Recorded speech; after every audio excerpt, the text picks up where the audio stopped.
Hey, what's going on, guys? It's Rachel. Welcome back to my channel. Welcome to my basement. I'm a part-time reseller on sites like eBay, Poshmark, Mercari, and whatnot.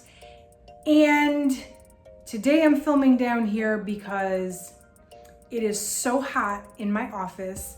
I live in Atlanta. It is about 100 degrees and like 95% humidity, and I can't physically sit up there, but I wanted to still be able to share with you my top sales of June 2022. So the good news is this room is actually where I teach my Zumba classes. If you guys didn't know, fun fact about me, I teach virtual Zumba classes on the side. I have a whole room for it. I'll show you guys the setup if you want to see it. We have a blast down here and it's a little cooler than upstairs in my office. So anyway, if you want to see my top 15 most profitable sales for June 2022, stick around, make sure you're subscribed. I post reseller content all the time, and drop this video a like if at any point you find it helpful. I got my computer here in my hand because I'm standing up. I have nowhere to set this down. There's no furniture in this room. It's empty so I can dance, but I'll jump right in. I was out of town most of June, or at least half of June 17th through into July. So I don't have a ton of sales to report. It was not a great sales month for me because I was not around for a lot of the month, but I still had some sales that were pretty good. So I wanted to share with you anyway. So we'll do top 15 and I'll share with you what the item is, how long it took to sell, what platform it sold on, and how much profit I made. I'll try to remember to tell you my cost of goods. I'm totally open to sharing that. So if I remember, I'll try to tell you that too. So starting with number 15, it is this black midi dress from Talbots, which you guys know I've been really into picking up Talbots lately, and I'm glad I grabbed this one. It was $7.24 at my local Goodwill. It was listed only 4 days and sold on Poshmark. I listed it for $45. I received a $36 offer and I did go ahead and accept it. Number 14 was this black merino wool cardigan sweater, which I didn't really expect to sell in the middle of summer. It was a thicker merino wool material, but it was a $5.99 pickup at Goodwill. This one sat for a little while. I picked it up in March. It sold in June, so a little less than 90 days. I sent a $48 offer on Poshmark and it was accepted. Number 13, one of my favorite denim brands to sell, it was Judy Blue. These were a size 20 skinny jeans from Judy Blue. These I picked up at Goodwill back in April, and they did take a couple months. So April 20th is when I listed them. May 5th is when June 5th is when they sold on eBay for $38. So I paid $8.24, turned it into $38. Still not bad. Number 12 is from my Nordstrom box, which it's almost time to update on that one. And this was one of the, I think, better items in that box. It was that Nordstrom general merchandise Quick Lots box. And this one sold, it took 2 months. It sold for $50 though on Poshmark, which was not as much as I was hoping to get for that, but I finally went ahead and took it. I think I listed it at $85, and after 2 months, and I dropped the price a few times. My average cost of goods out of that box was like $8, although most of the stuff in that box I'm not gonna get $8 for, so that one's questionable, but I wanted to include it anyway because I did sell it for $50. Number 10 was this, the brand is Auguste, I think, or August. It's a Revolve brand. This was a really pretty wrap maxi dress. This one was from a liquidation box I purchased. It was manifested, so I didn't unbox it on this channel because I figured that wasn't much fun if it's not even a mystery and you know exactly what's in it. But that one ended up selling a little under 30 days for $65. So I would say look out for that brand. I've never heard of that brand or sourced that brand in the wild, but it was a relatively quick flip, I would say. So if you see Auguste, the label, August, check it out. Actually, I think this is number 10. This was the from my Show Me Your Moo Moo box from Boutique by the Box. This was a reversible one-piece swimsuit, so that was $15 per piece. This one sold within about 2 weeks for $60 on Poshmark. So that's another one I was hoping to get a little bit more for, but I knew I was going on vacation in the middle of summer, and swimsuits to me are very time sensitive, so I went ahead and took the offer that was sent to me. Number 9 was another swimsuit. This was a black one-piece swimsuit. The brand was Varango, which I had never heard of before. I picked this up at Goodwill for $3. It was brand new with tag. I sold it for $30 on eBay. That one I had for a few months. I listed it back in February, but I don't know about you. I don't sell a ton of swimsuits in February, so I guess that kind of is what it is. Then there is this, I think we're on number 8. I have this Lily Pulitzer gold like sheath dress. It was like a sleeveless navy blue dress with some gold sort of embroidery on the front. I purchased this at Uptown Cheapskate for $8.50. It sold on Poshmark for $54. So that was a good sale. You know, I love selling Lily Pulitzer. It is one of my favorite brands to sell. So I'm not surprised, especially in the month of June, that it made it on my list for this month. Number 7 were shoes. These are the brand Fit Flop. And Fit Flop is like a comfort shoe. I would say they're pretty stylish. These were like a perforated flip-flop. These took a few months to sell, actually. These took like 4 months to sell, but I guess it was worth the wait. These sold for $30 on eBay, and the buyer actually paid $16 to ship on top of that. So that was a pretty good sale at the end of the day, even though I had to wait a little bit on that one. Number 6 was another swimsuit from my Show Me Your Moo Moo swim box. This was the green one-piece, it was like a scrunchy material, and that was both of the one pieces. Now I have all the bottoms still left. But that one sold for $81 on Poshmark, so that was a pretty solid sale. I think I listed it originally at $100, and it kind of went down from there. So I'll still take $81 on that. That's pretty good. Number 5 was this Lulu's dress, and actually I found this one at Goodwill. So as many Lulu's dresses as I've picked up at Uptown Cheapskate, this one I actually found at Goodwill. It was it new with tags? Yes, it was brand new with tags. I paid $7.24 for it. And when I started looking up comps, like I was gonna buy it anyway, but when I looked up comps, it was actually more of a unique piece, or like a more sought after Lulu style, like for whatever reason.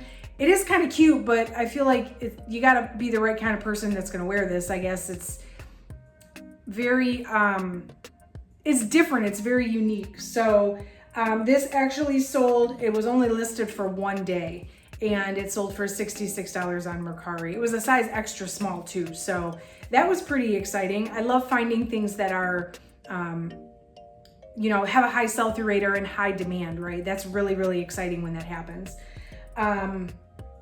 Number 4, one of my tried and true brands that I love picking up, Viore, I think is how you say it, but it's a great sustainable, like, it's almost like functional athletic wear, like athleisure. They make a lot of stuff you would wear hiking or like to yoga, but it's not necessarily like athletic wear in the sense that you think of like Lululemon. Anyway, I picked up these jogger pants at Goodwill for $6.24. And I sold them on Poshmark for $60. And this was overnight sale. So quick $60 flip on those. All right, top 3.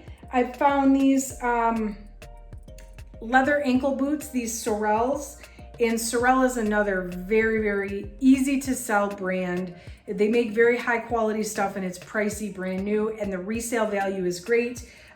These were a size 10.5.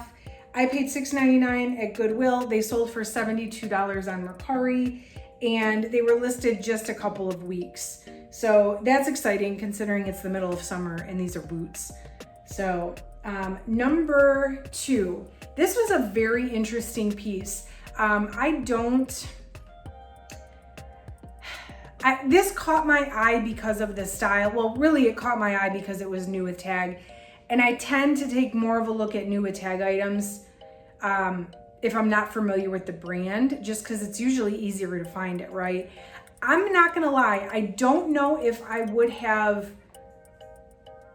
taken the time to research this piece if it wasn't new with tag, but the brand was Stop Staring, and it was this like 1930s style pinup midi dress. It was a size medium, but it was very, very like stretchy and thin, like a bodycon dress. Come to find out, it retailed for over $200 and the comps were fantastic. So I absolutely picked it up. It sold on eBay after it was only listed for like a couple of days, like 3 or 4 days. I get $70.55. Somebody sent me an offer. So I went ahead and took it.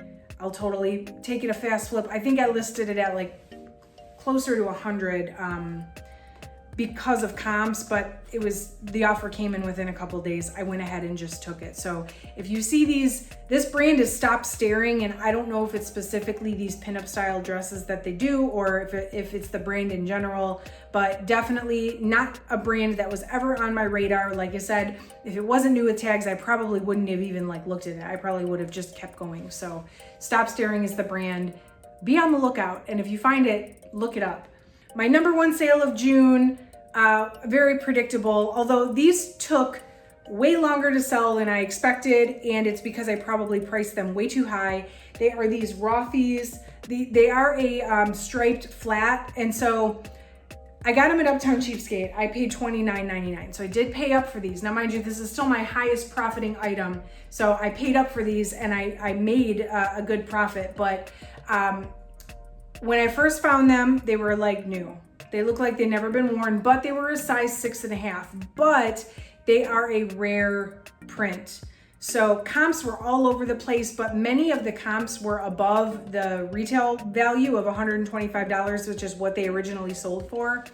So I think mine sat as long as they did because I priced them higher, hoping that I could get above retail because of the rarity. So they ended up sitting for about 5 months. I know, that's crazy. I actually at one point delisted and relisted these. Who delists and relists Rothy's? Rothy's are not supposed to sit that long. So I did ultimately end up selling them for $136 on eBay, which it is more than the retail rate of $125. It wasn't as much as I thought I was gonna get, but I am still not complaining. $29.99 into $136. I'd say those were worth the wait as well. So June was not the best month for me. My store was shut down like half of the month, but I still made some pretty good sales. Definitely let me know in the comments what your best sale was for June. Is it the predictable swimsuits, sandals, like shorts, tank tops, or did you sell something surprising like sweaters, snow boots, something you wouldn't expect to sell in summer? Definitely, I would love to hear from you in the comments below. So for July, you'll see in the next week or so, I've got at least 3 videos coming of hauls from when I was up in Michigan visiting my friends and family. There is a Salvation Army bins, an outlet store up there, and I did go thrifting quite a bit while I was up there for an entire week. So just a little bit of a strategy update for you guys. I did a lot of bins thrifting when I was up in Michigan. I was up there for a full week. There is a Salvation Army outlet up there, and it's by the pound, similar to the Goodwill bins. I did a lot of thrifting because I was able to drive it home. This is also my first real full month of being able to sell on Whatnot. So I'm looking at potentially switching up my reseller strategy to include Whatnot in some capacity. I don't have bins here in Atlanta, so my cost of goods is not always going to be cheap enough to hold Whatnot auctions the way that some people do when they have access to those lower cost of goods items.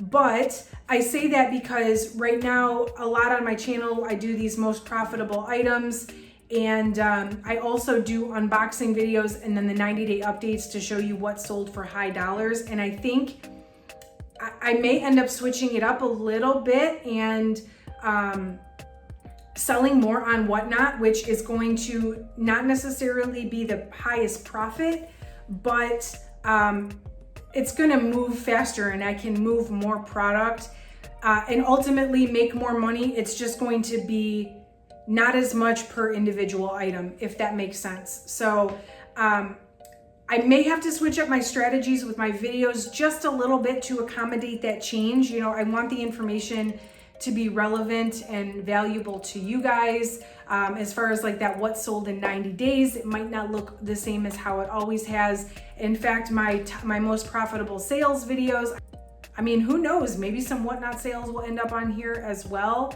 But stay tuned, hang out with me, make sure you're subscribed. I will continue to talk about what I'm doing. You know, these reseller platforms are evolving. We all know that. New platforms are popping up like Whatnot.